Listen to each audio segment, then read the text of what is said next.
Guys good morning. कैसे हैं आप सभी लोग? आशा करते हैं आप सभी लोग बहुत अच्छे होंगे, स्वस्थ होंगे, मस्त होंगे। सुबह-सुबह यहाँ दूध वाले भैया आ गए थे, उन्हीं ने डोर नॉक किया था तो नींद खुला मेरा। रोज़ का यही रूटीन है, जब वो नॉक करते हैं तभी मैं उठती हूँ। तो लगभग 7 बजे का टाइम हो रहा था, तभी भी उठने का मन नहीं करता है क्योंकि मीशू रात-रात भर बीच-बीच में उठाते रहती है। कंटिन्यू तो नहीं उठाई थी, पर हाँ, रात में उस बॉटल फ़िल करने के लिए उसको जगना पड़ता है। तो सुबह-सुबह ना पैर ही नहीं काम करता, उठने का बिल्कुल भी मन नहीं करता है, पर उठना तो पड़ता नहीं तो कौन खाना-पीना बनाएगा।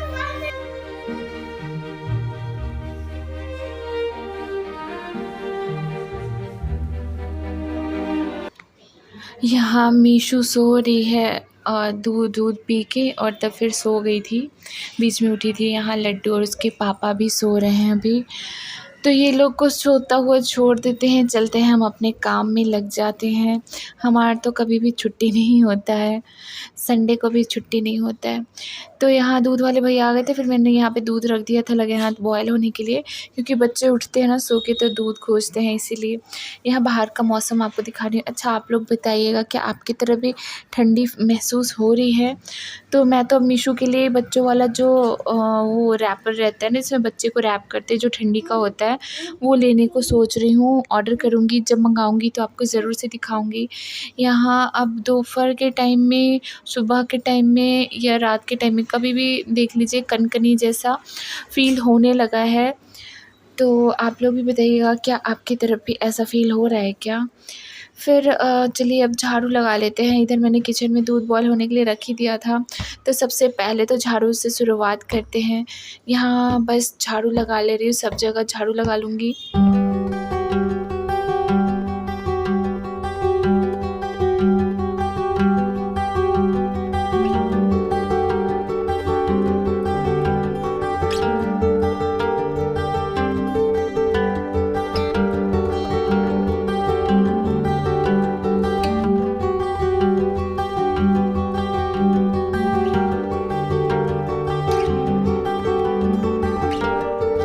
मेरे ब्लॉग में आपने बहुत बार देखा होगा कि दूध इस तरह से गिर जाता है, पता नहीं क्यों गिर ही जाता है। जब तक मैं खड़ी रहूँगी ना तब तक कुछ भी नहीं होगा, हिलेगा भी नहीं, और जैसे मैं हिल जाऊँगी वहाँ से बस वो गिर जाएगा।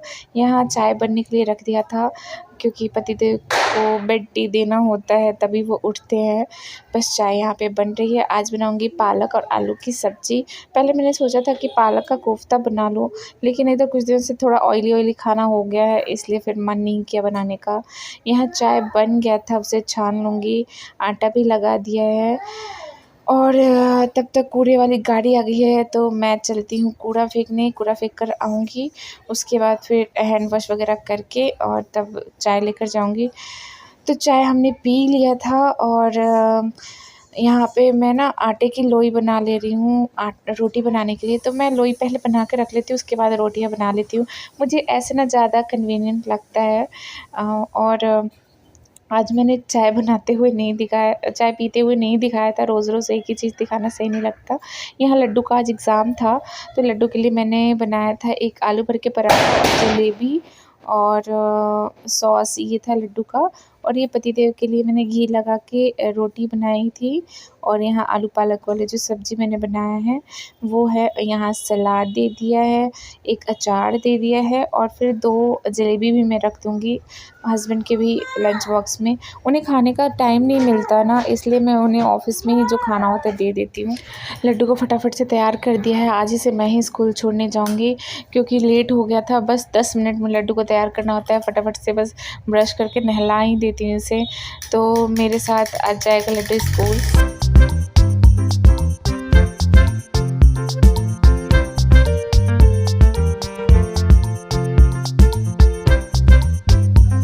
लड्डू स्कूल जा चुका है। अब यहाँ पे पतिदेव ऑफ़िस के लिए निकल जाएँगे, तो उन्हें थोड़ा लेट हो रहा था, इस वजह से मैं लड्डू को फटाक से छोड़ के आ गई।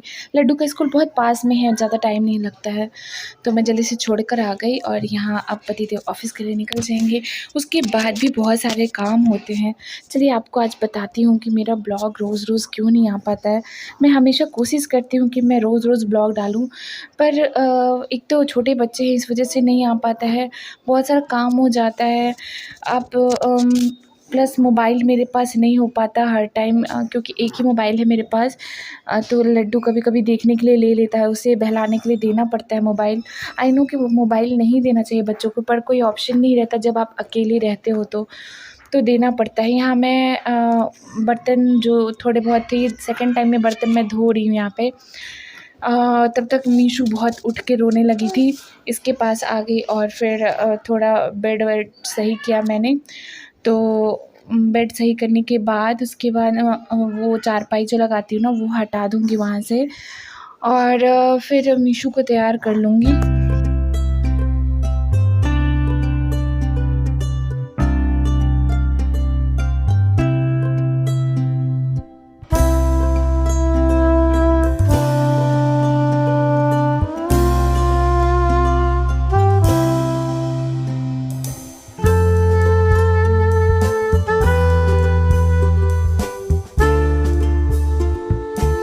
एक औरत होना इतना आसान नहीं होता। जेंट्स लोग को लगता है कि लेडीज़ के पास कुछ काम ही नहीं होता है, पर उनसे ज़्यादा काम लेडीज़ के पास होता है। उन्हें बस ऑफ़िस जाना है, ऑफ़िस का ही चीज़ देखना है, तो बस उस टाइम पे उनका फ़िक्स टाइम होता है कि इतने टाइम पे आपको ऑफ़िस में जाना है, इतने टाइम पे आना है। थोड़ा बहुत जल्दी लेट होता है, पर घर में तो काम की बिल्कुल भी कमी नहीं होती है। बस आप जितना काम कर लो उतना ही कम ही लगता है। दिन भर इसी सब में निकल जाता है। बच्चे छोटे हो तो अपने लिए टाइम निकालना बहुत मुश्किल हो जाता है। मीशू काफ़ी रो रही थी, उसे गोदी में लेके घुमा रही थी तभी भी चुप नहीं हो रही थी। इसके ना बाल ही नहीं आ रहे ज़्यादा। अभी तो ख़ैर बहुत ही आ गए हैं, जब ये हुई थी तब तो बाल ही नहीं थे इसके बहुत। यहाँ मैं मीशू को आ गई थी मालिश करने से उसे रिलीफ़ मिलता है, तो मैंने सोचा चलो मालिश कर देती हूँ, इससे पहले तैयार कर देती हूँ, क्योंकि फिर लड्डू को 11:30 बजे मैं स्कूल से लेने जाना पड़ता है। तो उस टाइम तक मीशू को तैयार वैयार करने को सोच रही थी। यहाँ उसके साथ खेल भी रही हूँ, उसे मालिश भी कर रही हूँ।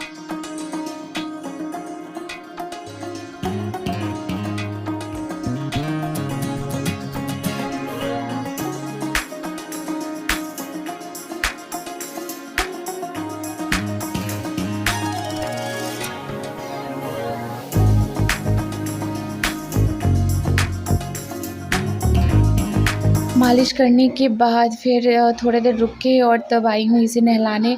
यहाँ मीशू को जल्दी से नहला दूँगी। काफ़ी दिन हो गए नहलाए हुए, मतलब 2-3 दिन हो गए थे नहलाए हुए, तो इसीलिए मैंने सोचा चलो आज नहला देती हूँ, क्योंकि मैल निकलने लगा था जब इसे मालिश करी थी ना, तो मुझे लगा काफ़ी अब नहलाना ज़रूरी है।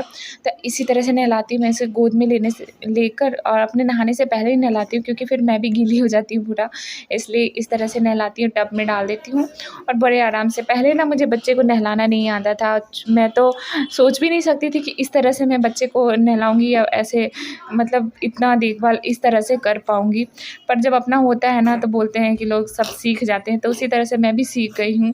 अब इसे यहाँ पे मीशू को तैयार करने के बाद भी काफ़ी सारे काम थे, जैसे मुझे भी नहाना था और कपड़े वगैरह धोने थे, तो मैं इसे तैयार कर रही थी। उसी बीच में एक हमारे बगल में भाभी रहती हैं, वो आजकल मीशू को मालिश कर देती हैं, तो वही मालिश करने के लिए आ गई थी, पर तब तक मैंने इसे नहला वगैरह दिया था, तो उन्होंने बोला चलो कोई बात नहीं, मैं इसे मालिश ही करने आई थी। मुझे ना किसी को कभी भी बोलने में ऐसा अच्छा नहीं लगता है, क्योंकि मुझे ऐसा लगता है कि शायद वो काम कर रहे हों या फिर कभी उनका मूड ना हो आने का, तो इसलिए मैं अपने से ही कर लेती हूँ। तो अभी तो नहीं, लेकिन शाम में मैं उन्हें बुला के वो बहुत अच्छे से ये मालिश कर देती हैं मीशू को, वो सो जाती है। जब बच्चे को अच्छे से मालिश मिलता है ना तो वो बच्चा सो जाता है। तो यहाँ मीशू हो गई है तैयार। अभी तो उसे सारे फुल स्लीव्स वाले कपड़े पहनाना शुरू कर दिया है मैंने, क्योंकि मैंने अभी आपको बताया कि ठंड यहाँ पे पड़ने लगी है। बच्चों के लिए तो ठंड पड़ने ही लगी है, और मीशू तो बहुत ज़्यादा छुई मुई टाइप की है, बहुत जल्दी बीमार पड़ जाती है। अब मीशू को 6 तारीख का इसका इंजेक्शन का टाइम था, पर फिर इसे सर्दी ज़ुकाम काफ़ी हो रखा है, और जब तक सर्दी ज़ुकाम रहेगा तब तक तो इसे इंजेक्शन नहीं पड़ सकता। यहाँ मैं भाभी से बात करते हुए मीशू को तैयार भी कर दी, और अब उसे दूधुआ पिला रही हूँ। सॉरी, मतलब लड्डू को बोलते हैं ना दूधुआ, तो मुझे भी दूधुआ ही मुँह से निकल जाता है। तो बस उसे दूध पिला दे रही हूँ, और पिला के और तो वो थोड़ी देर के लिए सो जाएगी, पर फिर भी जल्दी उठ जाती है। लड्डू को जब मैं लेने जाती हूँ ना, तो इसे किसी के पास रख के तब जाती हूँ। बाहर में काफ़ी धूप रहता है, तो मैं इसे लेकर नहीं जाती अभी बाहर, और फिर लड्डू का हाथ पकड़ के लाने में बनता नहीं है एक हाथ से, इसीलिए। तो यहाँ मैंने आज है जितिया का नहाय खाए।